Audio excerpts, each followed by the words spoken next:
السلام عليكم ورحمة الله تعالى وبركاته. الحمد لله رب العالمين.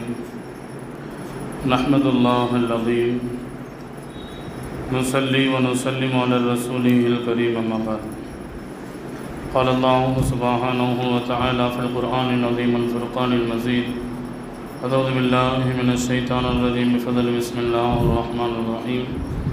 فمن زحزح عن النار وأدخل الجنة أو كما قال الله عز وجل صدق الله العلي العظيم.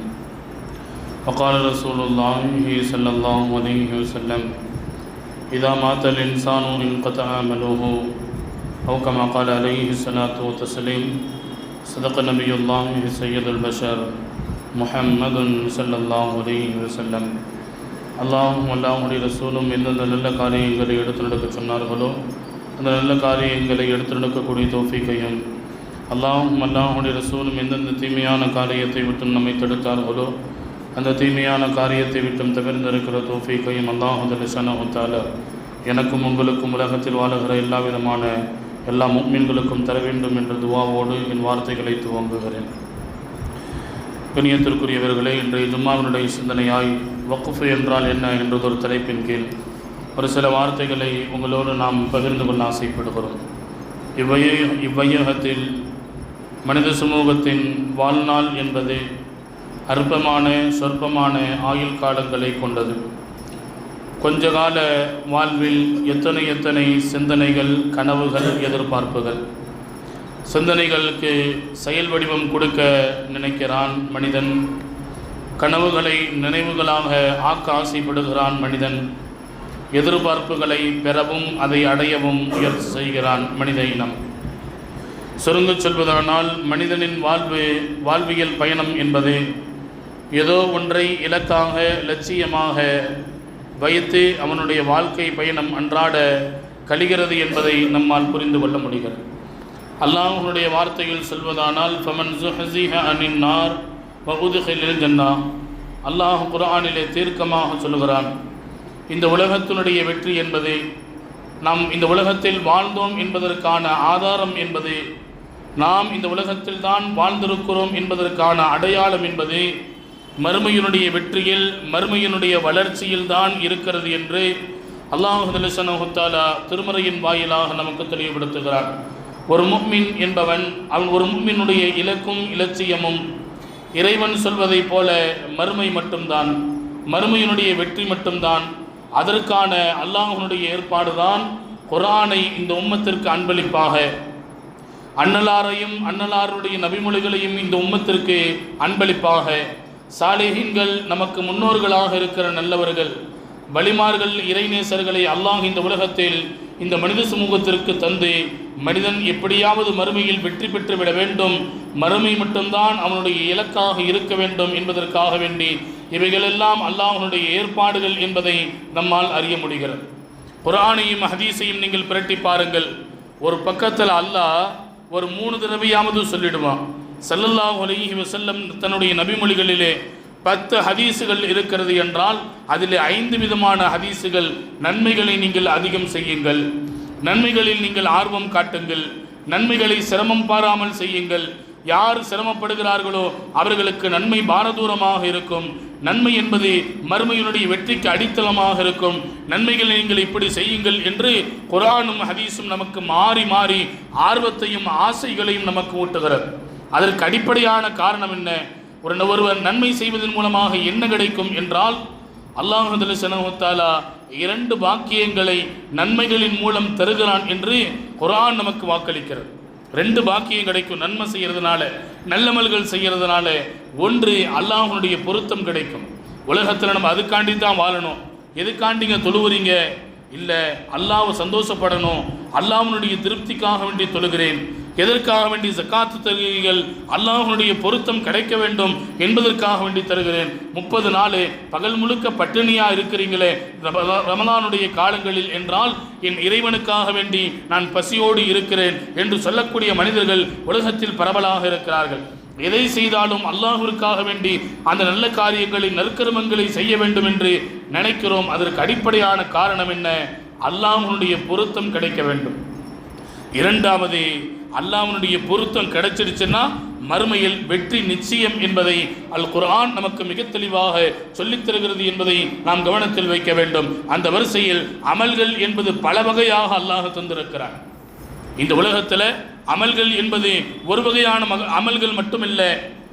ஃபர்லான அமல்கள் இருக்கிறது, வாஜிபான அமல்கள் இருக்கிறது, முஸ்தஹப்பான அமல்கள் இருக்கிறது, சுன்னத்தான அமல்கள் இருக்கிறது, நஃபீலான இபாதத்துகள் இருக்கிறது என்று அமல்களை பல வகையாக நம்மால் பிரிக்க முடியும்.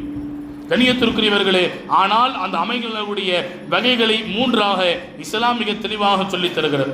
ஒன்று, ஃபர்லான அமல்கள் கட்டாயமாக செய்தே ஆக வேண்டும்.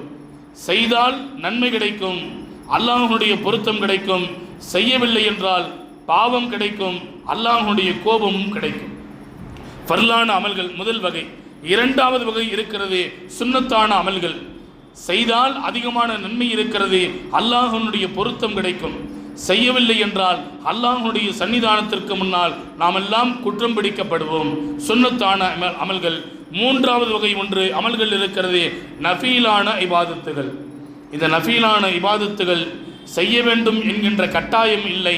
செய்தால் நன்மை உண்டு, செய்யவில்லை என்றால் பாவமும் இல்லை, குற்றமும் இல்லை. இது நஃபீலான இபாதத்துகள்.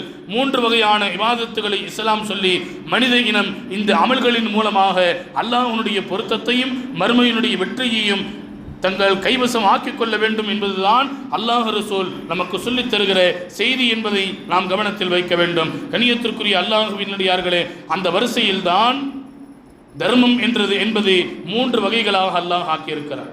ஒன்று கட்டாயமான தர்மம், ஜக்காத்துன்னு சொல்லுவாங்க. இரண்டாவது, கொடுக்கலாம், கொடுத்தால் நன்மை உண்டு, கொடுக்கவில்லை என்றால் பாவம் இல்லை. இந்த தர்மத்திற்கு பெயர் சதகா.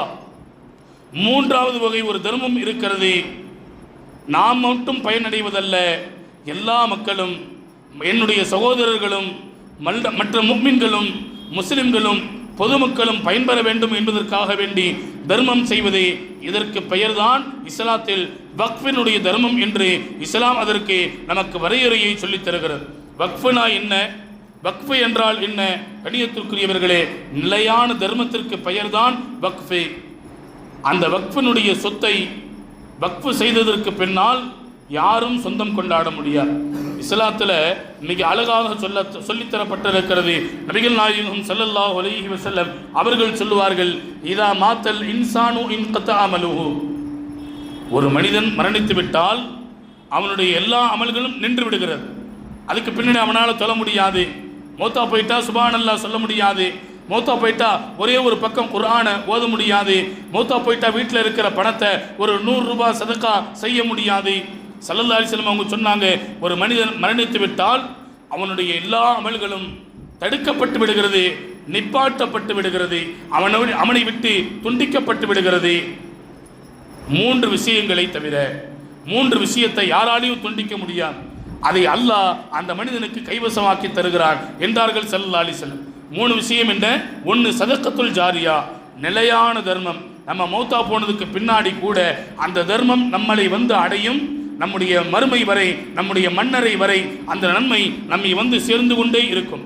உதாரணம் சொல்வதானால் பல உதாரணங்களை சொல்லலாம்.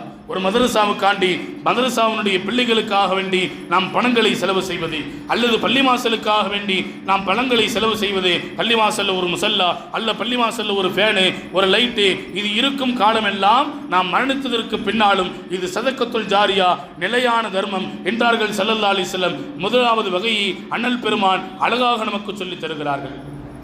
இரண்டாவது வகை இருக்குது, இல்முன் இன்தஃபிஉ பிஹி, பயன் தரக்கூடிய கல்வி. நீங்கள் மௌத்தா போனதுக்கு பின்னாடி கூட உங்களின் மன்னரையை வந்து அடையக்கூடிய நன்மை. முதல் வகை நிலையான தர்மம், அதை செஞ்சுட்டு மௌத்தா போகணும். அந்த நசீபை அல்லாஹ் நமக்கு தருவானாக. ரெண்டாவது இருக்குது, ஸல்லல்லாஹு அலைஹி வஸல்லம் அவங்க சொன்னாங்க, இல்முன் இன்தஃபிஉ பிஹி, உங்களின் மூலமாக மற்றவர்கள் கல்வியின் மூலம் பயனடைவது. இப்போ நான் அலிப்பா ஓதி கொடுக்குறேன் ஒரு பிள்ளைக்கு, அந்த புள்ள பெருசாகி இன்னொரு மாணவருக்கு அவர் அலிஃபா ஓதி கொடுக்கிறாரு, இன்னொரு மாணவர் அவருக்கு குர்ஆனை ஓதி கொடுக்கிறார் என்றால் மரணத்திற்கு பின்னாலும் அந்த பயன் தரக்கூடிய கல்வி இருக்கிறது. மரணத்திற்கு பின்னாலும் அந்த கல்வியின் மூலமாக வரக்கூடிய நன்மைகள் அந்த மனிதனை வந்து அடையும் என்று ஸல்லல்லாஹு அலைஹி வஸல்லம் இரண்டாவது வகையை நமக்கு சொல்லித் தருகிறார்கள். மூன்றாவது வகை இருக்குது, வலதுன் சாலிஹுன் யதுஉலஹு. இதில் தான் நம்மள பல பேர் கோட்டை விட்டுடுறோம். தான் மரணத்திற்கு பின்னால் தனக்காக வேண்டி துவா செய்யக்கூடிய பிள்ளைகளை இந்த மண்ணிலே விட்டு செல்வது. ஸல்லல்லாஹு அலைஹி வஸல்லம் அவங்க சொன்னாங்க, இந்த மூன்று விஷயங்களும் நீங்கள் மரணத்திற்கு பின்னாலும் உங்களை வந்து இந்த நன்மைகள் கபரை வந்து அடையும் என்றார்கள் அண்ணல் பெருமான் ஸல்லல்லாஹு அலைஹி வஸல்லம். அண்டவர்கள் என்றால் அந்த வரிசையில் நிலையான தர்மம் இருக்கிறது. முதல் வகை, அந்த வகையில் சேர்ந்ததுதான் வக்ஃபினுடைய அந்த அமல்களும் நிலையான தர்மத்திற்கு சமமானது. வக்ஃபினுடைய அந்த அமல்களும் வக்ஃபினுடைய சொத்துக்களும் என்பதை நாம் கவனத்தில் கொள்ள வேண்டும். கண்ணியத்திற்குரிய அல்லாஹ்வினுடையார்களே, வக்ஃபு உலகத்தில் யார் யாரெல்லாம் செஞ்சிருக்கிறாங்க வரலாற்றை நீங்கள் கொஞ்சம் பிரட்டி பாருங்கள். பெரும் பெரும் செல்வந்தர்கள் வக்ஃபு செய்திருக்கிறார்கள். நான் அல்லாஹ்வுக்காண்டி கொடுத்துட்டேன் என்று வக்ஃபு செய்திருக்கிறார்கள். இரண்டாவது வகை, சற்று ஏறக்குரிய இந்த இந்தியாவை ஆண்ட 750 வருடங்கள் ஆண்ட முகலாயர்கள், இஸ்லாமிய ஆட்சியாளர்கள் பல சொத்துக்களை அரசர்கள் என்ற அடிப்படையில், அவர்களுக்கு சொந்தமானது என்ற அடிப்படையில் அவர்கள் வக்ஃபு செய்திருக்கிறார்கள். மூன்றாவது வகை இருக்கிறது, எந்த விதமான பிள்ளையும் இல்லை, கணவன் மனைவி மட்டும்தான், நமக்கு இவ்வளவு சொத்து இருக்குது, இது யாருக்கும் வாரிசாக முடியாது, இது யாருக்கும் கொடுக்க முடியாது, நான் அதனால என்னுடைய மரணத்திற்கு பின்னால் இந்த நன்மை என்னை வந்து அடைய வேண்டும் என்ற எதிர்பார்ப்பில் வக்ஃபு செய்துவிட்டு அவர்கள் மரணித்து விடுகிறார்கள். இது நிலையான தர்மமாக ஆகிவிடுகிறது. இவர்கள் தான் வக்ஃபு இந்த உலகத்தில் செய்திருக்கிறார்கள். அந்த சொத்துக்களை தான் இன்றைக்கு வக்ஃபினுடைய சொத்துக்களாக இன்றைக்கு அரசாங்கம் அவைகளை கணக்கிட்டு வைத்திருக்கிறது என்பதை நாம் கவனத்தில் வைக்க வேண்டும். வக்ஃபு இருக்குது, முஸ்லிம்கள் மட்டும்தான் செய்வாங்க, முஸ்லிம்கள் மட்டும்தான் இதுவரை இந்த வரலாற்றில் செய்திருக்கிறார்கள். எந்த காஃபிரும் ஈமான் இல்லாதவர்கள் யாரும் செய்ய மாட்டார்கள். ஏன்னா அவங்களுக்கு மறுமையின் வாழ்வில் கேள்வி, அவர்களுக்கு மறுமையினுடைய வாழ்வு குறித்து, மறுமை வாழ்வு இருக்கிறது என்பதை குறித்து அவர்களுடைய உள்ளத்தில் மிகப்பெரிய வினா இருக்கிறது. மரணத்திற்கு பின்னால் மறுஜென்மமா அல்லது மறுபிறவியா அல்லது மீண்டும் எழுப்பப்படுவோமா இல்லையா என்கின்ற விஷயத்தில் அவர்களுக்கு நிரப்பமான பலமான சந்தேகம் இருப்பதால் காபிர்கள் அவர்களின் வரலாற்றை நீங்கள் வல்லினர்களும் பாருங்கள், வக்ஃபு செய்ய மாட்டார்கள். வக்ஃபு அவர்களுடைய வரலாற்றிலே இல்லாத ஒன்று. ஆனால் முஸ்லிம்கள் மட்டும்தான் அதிகமாக வக்ஃபு செய்திருக்கிறார்கள். காரணம் என்ன தெரியுமா? யுக்மினு பில்லாஹி வல் யௌமில் ஆகிர், அல்லாஹுவை கொண்டும் மறுமை நாளை கொண்டும் நாம் ஈமான் கொண்டிருக்கிறோம் என்ற அடிப்படையில் மறுமை நாள் ஒன்று இருக்கிறது. அதற்காக வேண்டி நான் இந்த உலகத்தில் ஏதாவது சேமித்து வைத்துவிட வேண்டும் என்பதற்காக வேண்டி நிலையான தர்மம் என்ற அடிப்படையில் அவைகளை நாம் வக்ஃபு செய்கிறோம். நம்முடைய பொருளாதாரத்தை நாம் வக்ஃபு செய்கிறோம். கண்ணியத்திற்குரிய அல்லாஹ்வின் நல்லடியார்களே, அதன் மூலமாக வரக்கூடிய நன்மைகள் மன்னரை வரை மட்டுமல்ல, மறுமை வரை நம்மை வந்து சேர வேண்டும், அடைய வேண்டும் என்பதற்காக வேண்டி முஸ்லிம்கள் பரவலாக வக்ஃபு செய்வதை நம்மால் பார்க்க முடியும். வக்ஃபு எதற்காண்டெல்லாம் செஞ்சிருக்கிறாங்க? கல்விக்காக வேண்டி வக்ஃபு செய்திருக்கிறார்கள்.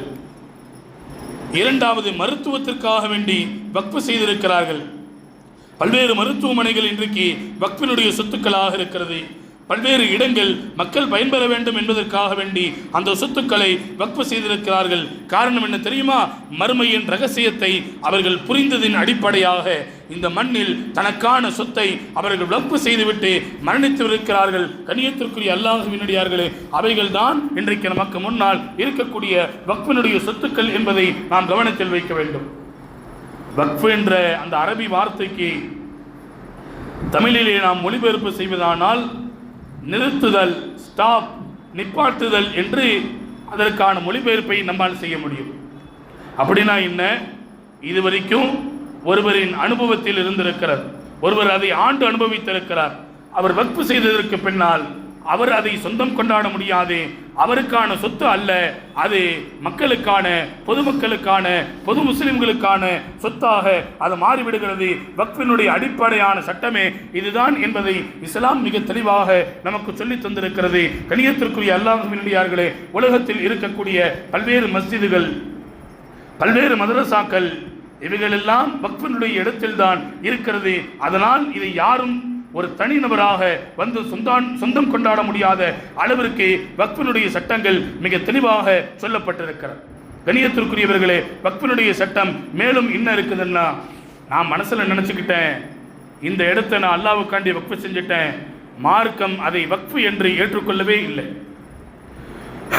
எப்படி இருக்கணும்? வக்ஃபு என்றால் எப்படி இருக்க வேண்டும்? ஒரு மனிதன் தன் நாவால் சொல்லி தரணும், இந்த பள்ளிவாசலை நான் கட்டியிருக்கிற என்னுடைய சொந்த உழைப்பில், சொந்த பணத்தில் நான் அல்லாஹ்வுக்காண்டி இந்த பள்ளிவாசலை, இந்த மஸ்ஜிதை, இந்த மதரசாவை நான் வக்ஃபு செய்து விட்டேன். நாவால் மொழியணும், எழுத்துப்பூர்வமாக அதிகாரமாக கையொப்பம் விட்டு தர வேண்டும். மூன்றாவது, நான் வக்ஃபு செய்ததற்கான சாட்சிகள் அவசியம் இருக்க வேண்டும். அப்படி இருந்தால் மட்டும்தான் அந்த சொத்து வக்ஃபினுடைய சொத்தாக மாறும். பொதுவாக அந்த கூட்டு பட்டாவில் இருக்குது, எனக்கும் என் தம்பிக்கும் இதில் பாத்தியம் இருக்குது, நான் ஏன் பங்கு மட்டும் வக்ஃபு செய்கிறேன், மார்க்கத்தில் அதற்கு அனுமதி இல்லை. உங்களுக்கு சொந்தமாக இருந்தால் மட்டும்தான் அதை நீங்கள் வக்ஃபு செய்ய வேண்டும். கூட்டு சொத்தாக இருந்தால் வக்ஃபு செய்ய முடியாது. வக்ஃபினுடைய சட்டங்களை நான் வரிசைப்படுத்துகிறேன். இரண்டாவது, பயனுள்ள விஷயங்களை மட்டும்தான் வக்ஃபு செய்யணும். பயனில்லாத எந்த விதமான புரோஜனங்களும் இல்லாத அந்த இடங்களையோ பொருட்களையோ வக்ஃபு செய்வதில் மார்க்கம் அதை தடை செய்கிறது. ஹலாலானதை மட்டும்தான் வக்ஃபு செய்யலுங்க. ஒருவர் வட்டியினுடைய பணத்தின் மூலமாக ஒரு பெரிய கட்டடத்தை கட்டி அல்லது ஒரு பெரிய மஹாலை, ஒரு ஹால் ஒன்று கட்டி இது புதிய மக்களுக்காக வேண்டி நான் வக்ஃபு செய்கிறேன் என்றால் ஹராமானதை வக்ஃபு செய்வதற்கு மார்க்கத்தில் அனுமதி இல்லை. ஹலாலை மட்டும்தான் வக்ஃபு செய்ய வேண்டும். அதே அடுத்து மார்க்கம் சொல்லித் தருகிறது, நான் இந்த பள்ளிவாசலை வக்ஃபு செய்கிற ஒரு 5 வருஷத்துக்கு மட்டும்தான் என்று காலம் கெடுவை சொல்லக்கூடாது. வக்ஃபு செஞ்சுட்டா கியாமத்து வரைக்கும் அது வக்ஃபு தான். அது தனியார் சொத்துக்கோ அல்லது தனியாருடைய அதிகாரத்திற்கோ ஒருபோதும் வராது. முழுமையாக நான் அல்லாஹ்வுக்காக வேண்டி செய்துவிட்டேன், கியாமத்து வரை அது வக்ஃபாக மட்டும்தான் இருக்க முடியும். கணியத்திற்குரியவர்களே, இப்படி மார்க்கத்தில் வக்ஃபினுடைய சட்டங்கள் பல இருக்கிறது. முதல்ல இஸ்லாத்தில் வக்ஃபு யார் சொல்லிக் கொடுத்தா தெரியுமா? ஸல்லல்லாஹு அலைஹி வஸல்லம் அவர்கள் தான் இந்த உலகத்தில் வந்ததற்கு பின்னால் வக்ஃபினுடைய அவசியத்தையும் அதனின் ஆழமான செய்திகளையும் இந்த உலகத்திற்கு சொன்னார்கள். முதல்ல வக்ஃபு செஞ்சவங்க யாருன்னா ஹதரத் உமர் ரலியல்லாஹு. அவங்க சொன்னாங்க ஸல்லல்லாஹு அலைஹி வஸல்லம் அவங்களிடத்தில், யா ரசூலல்லாஹ், ஹைபரில் வெற்றி கொண்டதின் அடிப்படையில் எனக்கு ஒரு இடம் ஒன்று, அந்த ஹைபரிலுடைய அந்த இடத்தில் ஒரு இடம் ஒன்று இருக்கிறது, நான் அல்லாஹ்வுக்காக வேண்டி அதை வக்ஃபு செய்யலாம் என்று நினைக்கிறேன். ஸல்லல்லாஹு அலைஹி வஸல்லம் அவங்க சொன்னாங்க உமர் ரலியல்லாஹு, அப்படி என்றால் பொதுமக்களின் பயன்பாட்டிற்கு அந்த இடத்தை நீங்கள் விட்டுவிடுங்கள். அதில் நீங்கள் ஒருபோதும் கியாமத்து வரை சொந்தம் கொண்டாடக்கூடாது.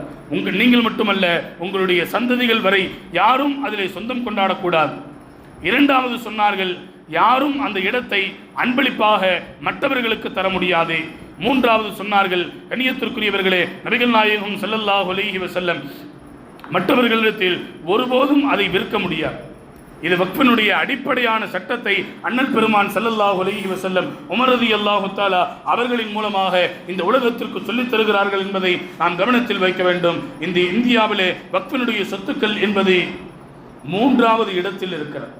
அதனால்தான் இந்த சட்டங்களை எப்படியாவது மாற்றி அமைத்து அந்த பொருளாதாரத்தை, அதனுடைய சொத்துக்களை ஆட்டை போட்டுவிட வேண்டும் என்று அடிப்படையாக இன்றைக்கு நினைக்கிறார்கள். கணியத்திற்குரிய அல்லாஹ்வினடியார்களே, அந்த சட்டங்களை ஏற்றுக்கொள்ளும் பொழுதெல்லாம் அதற்கான எதிர்ப்புகள் வலுவாக இருப்பதன் மூலமாக அவர்களால் அந்த சட்டத்தை நிலைப்படுத்த முடியவில்லை என்பதையும் நாம் கவனத்தில் கொள்ள வேண்டும். பொது இடங்களை, மற்றவர்களுடைய இடத்தை அல்லது பொறும்போக்கனுடைய நிலங்களை வக்ஃபை இந்த உலகத்தில் யாரும் செய்ததில்லை. வக்ஃபினுடைய சொத்துக்கள் என்பது அவரவர்களுடைய சொந்த உழைப்பாக அவரவர்கள் வேர்வை சிந்தி அந்த உழைப்புகளை வக்ஃபு செய்திருக்கிறார்கள் என்பதை வரலாற்றின் வெளிநெடுகளும் நம்மால் பார்க்க முடியும்.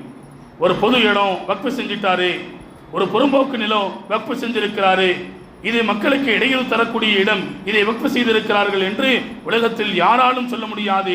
அந்த சொத்துக்கள் முழுக்க பாதுகாப்புடையது, முழுக்க ஒரு நபரிலிருந்து அந்த சொத்துக்கள் வக்ஃபு செய்யப்பட்டதாகத்தான் இருக்கிறது என்பதை வரலாற்றில் நம்மால் அதை அறிய முடிகிறது.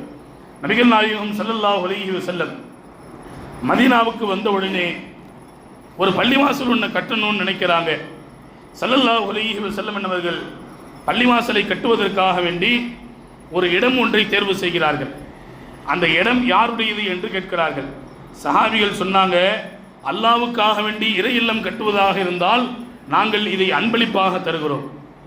ஸல்லல்லாஹு அலைஹி வஸல்லம் சொன்னாங்க, இல்லை இது இஸ்லாத்தினுடைய ஆரம்ப காலகட்டம், அதனால் அதை அன்பளிப்பாக என்னால் ஏற்றுக்கொள்ள முடியாது. அதனால் இதற்கான பணம் எவ்வளவு, தொகை எவ்வளவு என்பதை ஸல்லல்லாஹு அலைஹி வஸல்லம் அவர்கள் கேட்டு அந்த பணத்தை கொடுத்து அந்த பள்ளிவாசலை கட்டி அண்ணல் பெருமான் ஸல்லல்லாஹு அலைஹி வஸல்லம் வக்ஃப் செய்தார்கள் என்ற அந்த அழகிய வழிமுறையை நம்மால் பார்க்க முடியும்.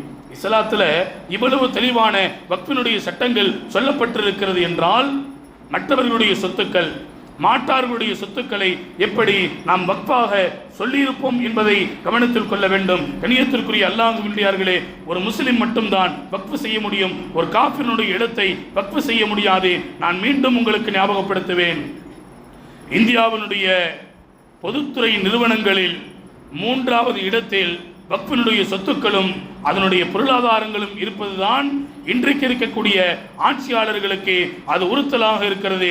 எப்படியாவது 40 விதமான சட்டங்களை திருத்தி அதை திருடிவிட வேண்டும் என்று நினைக்கிறார்கள்.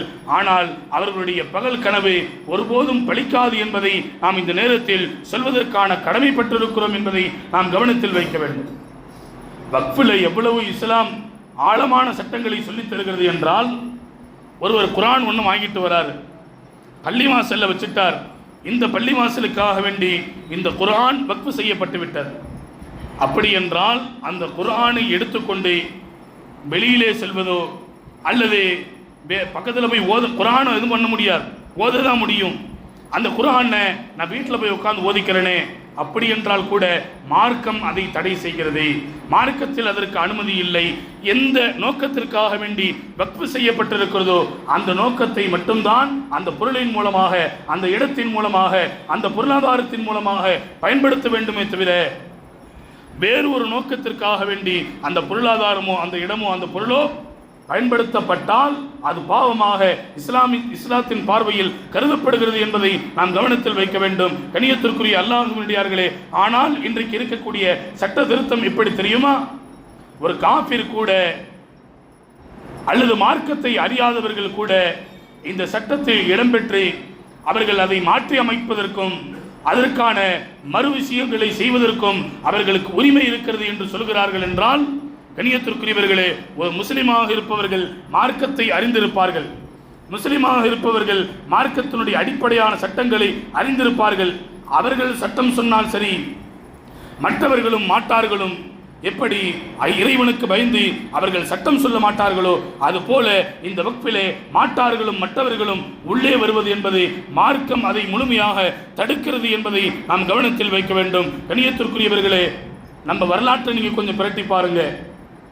எப்பெல்லாம் இஸ்லாத்துக்கு பங்கம் வருகிறதோ, ஷரியத்தினுடைய சட்டங்கள் மாற்றி அமைக்க வேண்டும் என்று துடிக்கிறார்களோ, மார்க்க மேதைகளும் மார்க்க அறிஞர்களும் விளக்கங்களையும் விவரங்களையும் சொல்லி அதை தடுத்திருக்கிறார்கள் என்பதை நாம் கவனத்தில் வைக்க வேண்டும். 1980 நாம் எல்லாம் அந்த வரலாற்றை கொஞ்சம் திரும்பி பார்க்க வேண்டும். உயர் நீதிமன்றத்திலே ஒரு வழக்கு ஒன்று வருகிறது. அந்த வழக்குக்கு பேரு ஷாபானுடைய வழக்கு. ஷாபானுடைய வழக்கு என்று ஒரு வழக்கு ஒன்று வருகிறது. அந்த வழக்கை நீங்கள் கொஞ்சம் படித்து பாருங்கள். ஷாபான் என்பது ஒரு பெண்ணுடைய பெயர். அவங்க தான் வழக்கு போடுறாங்க. என்ன வழக்கு போடுறாங்கன்னா, என்னுடைய கணவர் என்னை தலாக்கு விட்டு விட்டார், விவாகரத்து செய்து விட்டார், அதனால எனக்கு ஆயுள் காலம் முழுக்க, என் வாழ்நாள் முழுக்க, நான் மரணிக்கும் வரை எனக்கு ஜீவனாம்சம் தர வேண்டும் என்று ஷாபான் என்கின்ற அந்த பெண் நீதிமன்றத்திலே வழக்கு ஒன்றை போடுகிறார். வழக்கு எடுப்பதற்காக வேண்டி வருகிறது. அதை ஆய்வு செய்வதற்காக வேண்டி நாடாளுமன்றத்திற்கு அந்த வழக்கை அனுப்புகிறார்கள். அன்றைக்கு இருக்கக்கூடிய பிரதமர் அதை ஆய்வு செய்வதற்காக வேண்டி தன்னுடைய வீட்டிலிருந்து நாடாளுமன்றத்திற்கு சென்று கொண்டிருக்கிறார். அந்த நேரத்தில் இருந்த மார்க்க அறிஞர்கள் இந்த சட்டத்தினுடைய விளக்கங்களை எப்படியாவது பிரதமரிடத்தில் சொல்லிவிட வேண்டும் என்பதற்காக வேண்டி முயற்சி செய்கிறார்கள். நேரம் கேட்கிறார்கள். நேரம் இல்லை என்று பிரதமர் மறுத்துவிட்டார். அப்ப என்ன செய்கிறது? மார்க்க விளக்கத்தை எப்படியாவது சொல்லிடணும். ஷாபானுடைய வழக்கை குறித்து இந்த வழக்கில் யதார்த்தமான உண்மை என்ன? என்னுடைய கணவர் என்னை தலாக்கு விட்டு விட்டார், அதனால் என்னுடைய ஆயுள் காலம் முழுக்க எனக்கு அவர் ஜீவனம்சம் தர வேண்டும், எனக்கு அவர் ஜீவனம்சம் ஆயுள் காலம் முழுக்க தர வேண்டும். இதனுடைய கண்ணுக்கு முன்னாடி பார்த்தீங்கன்னா இந்த சட்டம் கொஞ்சம் சரியாக இருக்கிற மாதிரியே தெரியும். ஆனால் மார்க்கம் இதை தடை சொல்கிறது. இன்னும் சரியாக இருக்கும். ஒரு பெண்ணு 10 வருஷம் 2 பிள்ளைங்களை பெற்று 10 வருஷம் அந்த கணவரோடு வாழ்கிறா, அந்த மனிதர் தலாக்கு விட்டு விட்டான் என்றால் அவள் என்ன செய்வா? சாப்பாட்டுக்கு என்ன செய்வா? வாழ்வாதாரத்துக்கு என்ன செய்வா? அதனால் ஆயுள் காலம் முழுக்க ஜீவனம்சம் தருவது சரி என்று உலகத்தினுடைய பார்வைக்கு சரியாக இருக்கும். ஆனால் மார்க்கம் இதை முழுமையாக தடை செய்கிறது. ஏனென்றால் ஒரு ஆண் உன்னை தலாக்கு விட்டு விட்டால், அல்லது ஒரு பெண் ஒரு ஆணோடு வாழ மாட்டேன் என்று குலாவை பெற்றுவிட்டால், அப்படியே நீங்கள் இருந்துடக்கூடாது. இத்தாவுனுடைய காலம் 3 மாதம் வரை ஒரு ஆண் அந்த பெண்ணுக்கு ஜீவனம்சம் தர வேண்டும். அந்த 3 மாதத்துக்கு மேலே தரக்கூடாது, தர வேண்டாம். ஏன் இவ்வளவு இஸ்லாம் தெளிவான சட்டம் சொல்லுதுன்னா, அந்த 3 மாதத்துக்கு மேலே ஆயுள் காலம் முழுக்க அந்த பெண்ணுக்கு ஜீவனம்சம் தந்தால் 2 விதமான பாதிப்புகள் இருக்கிறது. ஒன்று, அவன் மௌத்து வரைக்கும் மறுமணம் செஞ்சிக்க மாட்டா. 2வது, நமக்குத்தானே பெல் அடித்தா சாப்பாடு மாதிரி மாதம் வந்தால் தேதி வந்தால் பணம் வந்துடுது, ஜீவனம்சம் வந்துடுது. நம்முடைய மௌத்து வரைக்கும் நமக்கு பணத்துக்கான பிரச்சனையே இல்லை. நம்மளை கட்டுப்படுறதுக்கு கணவன் இருந்தால்தானே. இப்பொழுது கணவனும் தலாக்கு விட்டு விட்டான். நம்ம இஷ்டம் போல போகலாம், நம்மளை கட்டுப்படுத்துறதுக்கு ஆள் இல்லை, அதிகாரம் செய்வதற்கு ஆள் இல்லை, நம்மை கண்டிஷன் செய்வதற்கு ஆள் இல்லை என்று ஒரு பெண்ணுக்கு எல்லா விதமான உரிமைகளும் கொடுக்கப்பட்டு பாவியாக அந்த பெண் மாறுவதற்கான அடிப்படை வந்துவிடும் என்பதற்காக வேண்டி காலம் முழுக்க ஜீவனம்சம் தருவது மார்க்கத்தில் தடையாக இருக்கிறது. இந்த சட்டத்தை எப்படியாவது பிரதமரிடத்தில் சொல்லிவிட வேண்டும் என்று மார்க்க அறிஞர்கள் சென்று போய் பார்க்கிறார்கள். அந்த பிரதமர் சொன்னாரே, நான் வீட்டில் இருந்து நாடாளுமன்றத்துக்கு போகிறதுக்கு 1/2 மணி நேரம் ஆகும். என்னுடைய காரில், என்னுடைய வாகனத்தில் ஒரே ஒரு ஆலிமுக்கு மட்டும் அனுமதி இருக்கிறது. அவர் வந்து இந்த சட்டத்தை குறித்து என்னிடத்தில் விளக்கங்களை சொல்லட்டும். அதுபோல விளக்கங்கள் சொல்லப்பட்டது 1980 நாடாளுமன்றத்தில். இந்த ஷரியத்தினுடைய சட்டம், ஷாபானுடைய வழக்கு என்பது ஷரியத்திற்கு புறம்பான சட்டம் என்று அந்த சட்டத்தினுடைய விளக்கங்கள் சொல்லப்பட்டு ஷரியத்தினுடைய சட்டம் அந்த நேரத்தில் பாதுகாக்கப்பட்டது என்பதை நாம் கவனத்தில் கொள்ள வேண்டும். நான் சொல்ல வருகிற செய்தி என்னவென்றால், மார்க்கத்தினுடைய சட்டம் என்பது மார்க்கம் அறிந்த அறிஞர்களுக்கு மட்டும்தான் தெரியும். அவங்க அறிஞ்சவங்க சொன்னாலே அதிலிருந்து நம்மளால் விவரங்களை விளக்கங்களை புரிஞ்சு கொள்ள முடியல. இன்றைக்கு அந்த வக்ஃபினுடைய சட்டங்கள் 40 திருத்த சட்டங்களை கொண்டு வந்து ஆட்சியருக்கு கூட அதிகாரம் இருக்கிறது, அந்த சட்டம் யாருக்கு உரியது என்று அவர் ஒரே ஒரு கையெழுத்து போட்டால் போதும் என்று அந்த சட்ட திருத்தத்தில் கொண்டு வருகிறார்கள் என்றால், கண்ணியத்திற்குரியவர்களே, மார்க்கம் அறிந்தவர்கள் கூட அந்த விளக்கங்கள் விவரங்களை சொல்வதற்கு கொஞ்சம் யோசிக்கிறார்கள். மார்க்கமே இல்லாதவர்கள் என்றால் அந்த வக்ஃபினுடைய சொத்துக்களை, அந்த சட்டங்களை மாற்றி அமைப்பதற்கும் முழுவிதமான அனுமதியும் அவர்களுக்கு கொடுத்திருக்கிறது என்றால் இந்த சட்டம் எவ்வளவு ஆபத்தானது என்பதை நாம் கவனத்தில் வைக்க வேண்டும். கண்ணியத்திற்குரிய அல்லாஹ்வினுடையார்களே, அதனால் இந்த வக்ஃபினுடைய சொத்துக்கள் என்பது நம்முடைய முன்னோர்கள் நிலையான தர்மம் நான் மரணத்திற்கு பின்னாலும் வர வேண்டும் என்பதற்காக வேண்டி அந்த தர்மங்கள், அந்த வக்ஃபுகள் இந்த உம்மத்திற்காக வேண்டி அன்பளிப்பாக கொடுக்கப்பட்டிருக்கிறது. அதை பாதுகாப்பதும் பராமரிப்பதும் நம்முடைய தலையாய கடமை என்பதை நாம் கவனத்தில் கொள்ள வேண்டும். இன்னும் தெளிவாக சொல்றதா இருந்தால், வக்ஃபினுடைய சட்டங்களில் முஸ்லிம்கள் என்று நம்மை சொல்லிக் கொள்கிறோமே, ஈமானை சுமந்திருக்கிறோம் என்று நம்மை சொல்லிக் கொள்கிறோமே, நம்மில் பலருக்கு கூட இந்த வக்ஃபினுடைய அடிப்படையான சட்டங்கள் தெரியாது. இன்னும் தெளிவாக சொல்றதா இருந்தா, ஆலிம்கள் என்று சொல்லிக்கொண்டு இந்த உலகத்தில் இருக்கிறோமே, ஆலிம்களுக்கு கூட இந்த சட்டத்தினுடைய அடிப்படையான செய்திகள் தெரியாது. அதை போய் பார்த்து படிக்கணும், அந்த சட்டங்களை விளங்கணும். அந்த சட்டங்களை விளங்குறதுக்கு பின்னாடி தான் மக்கள்கிட்ட சொல்ல முடியும். நான் எதற்காக வேண்டி சொல்கிறேன், ஒரு முஃமின் இந்த சட்டத்தை முழுமையாக தெரிந்து வைத்திருக்கவில்லை. ஒரு ஆலிம் அந்த சட்டத்தை படித்துத்தான் தெரிந்து கொள்ள வேண்டும் என்கின்ற அவசியம் இருக்கிறது. இப்படி இருக்க வக்ஃபினுடைய சட்டங்கள் இப்படி இருக்க, ஒரு மாவட்ட ஆட்சியர் காபிராக இருக்கிறார், ஈமான் இல்லாதவராக இருக்கிறார் என்றால் தன் இஷ்டத்து போல கையொப்பங்களை இடுவார். அந்த வக்ஃபினுடைய சட்டத்திற்கு, அந்த வக்ஃபினுடைய சொத்துக்களுக்கு பங்கம் வந்துவிடும் என்ற ஆபத்தை உணர்ந்துதான் இன்றைக்கு அந்த சட்டங்களை, அந்த சட்டங்கள் முழுமையாக தடுக்கப்பட வேண்டும், அந்த சட்டங்கள் முழுமையாக எதிர்க்கப்பட வேண்டும் என்று எதிர்க்கட்சிகளும் மார்க்க அறிஞர்களும் இன்றைக்கு மக்களுக்கு முன்னால் சொல்லிக்கொண்டே இருக்கிறார்கள். அதனால் கண்ணியத்திற்குரியவர்களே, அந்த வக்ஃபினுடைய அடிப்படையான சட்டங்களை அறிவது நம்முடைய அடிப்படையான கடமை முதல்ல. இரண்டாவது, அந்த வக்ஃபினுடைய சொத்துக்களாக இருந்தால் அதை பாதுகாப்பதும் பராமரிப்பதும் அதனுடைய டாக்குமெண்ட்டை தெளிவாக நம்மளுடைய கைவசம் வைத்திருப்பதும் நம்முடைய நமக்கு சொல்லித்தருகிற இஸ்லாம் நமக்கு சொல்லித்தருகிற தெளிவான செய்தி என்பதை கவனத்தில் வைத்துக்கொண்டு வக்ஃபே நம்மளோடு முடிஞ்சு போறது கிடையாது. நமக்கு பின்னால் வரக்கூடிய அடுத்த சமூகத்திற்கும் அந்த வக்ஃபினுடைய சொத்துக்கள், அந்த வக்ஃபினுடைய பொருளாதாரம் அவர்களையும் போய் சேரி அதன் மூலமாக அந்த பலன்களையும் பிரயோஜனங்களையும் அவர்களும் அடைய வேண்டும். கியாமத்து வரை இப்படியே இது பாரம்பரியமாக செல்ல வேண்டும் என்பதை கவனத்தில் வைத்து இந்த உலகத்தில் வாழுகிற பொழுது அல்லாஹுவை அஞ்சி மற்றொரு பக்கத்தில் ஷரியத்திற்கு உட்பட்டு நம்முடைய வாழ்வை அமைத்து இந்த உலகத்தில் நாம் எப்படி வாழ்ந்தால் அல்லாஹ் சந்தோஷப்படுவானோ அந்த அளவிற்கு சிறப்பான உயர்வான வாழ்வை வாழக்கூடிய நசீபை அல்லாஹ் நமக்கு தருவானாக. ஆமீன். வஹர் தஅவாஹும் அனில் ஹம்துலில்லாஹி ரப்பில் ஆலமீன்.